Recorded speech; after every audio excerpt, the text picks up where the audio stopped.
Remontons au premier homme. Dieu l'avait créé pour avoir une place dans cet homme et dans toute sa descendance. Pas seulement une place, mais la place. Dans un certain sens, la place de Dieu lui avait été prise. Dieu avait été rejeté et mis hors de la place qu'il avait dans l'homme. Il demeurait encore souverainement le Créateur. Bien sûr, il était encore Seigneur et souverain. Il était le propriétaire originel. Mais il y avait désormais toute une différence. Considérons cela d'une certaine manière. Pardonnez-moi de descendre à un niveau aussi bas pour essayer d'illustrer des choses aussi infinies et saintes. Considérons l'exemple d'un propriétaire foncier. Il bâtit une maison qui est sa propriété. Dans son amabilité et sa bienveillance, il laisse cette maison à certaines gens. Au début, la relation qu'il a avec ces personnes est très bonne et si heureuse qu'il peut visiter cette maison et qu'il y est accueilli comme s'il faisait partie de la famille. Ils étaient toujours contents de le voir. Mais quelqu'un s'est introduit dans cette maison tandis qu'il n'était pas là. Et il a commencé à dire des choses indignes contre lui, scandaleuses.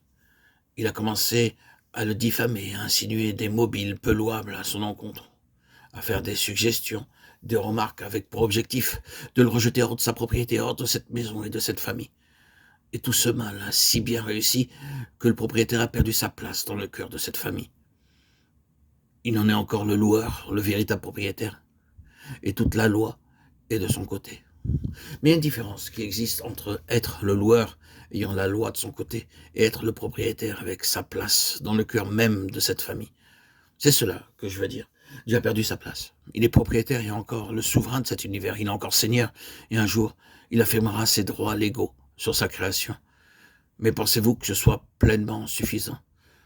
Dans sa création, Dieu va avoir la place. C'est toute la différence qu'il y a entre la souveraineté et la communion.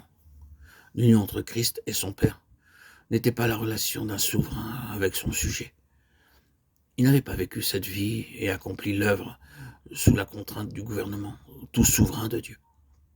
Dieu n'agissait pas que de manière toute souveraine dans le cas de cet homme, faisant sa propre volonté, affirmant et réclamant ses propres droits, revendiquant sa propre place, exigeant sa propre connaissance et accomplissant son propre plan d'une manière toute souveraine.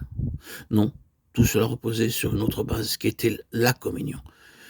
Dieu peut faire beaucoup de choses avec nous, et par nous, et au moyen de nous, de manière toute souveraine. Mais ce ne sera jamais, et au grand jamais, satisfaisant pour Dieu. Il nous veut dans sa communion, il veut la place, ni comme souverain, ni comme despote, mais comme Père. C'était ce que signifiait ce mot sur les lèvres du Seigneur Jésus. Il les enseignait à prier. Père. Cette relation entre Christ et Dieu, comme son Père, signifiait que Dieu avait la place dans le cœur d'un homme. La Bible tout entière traite de cela. C'est le problème central.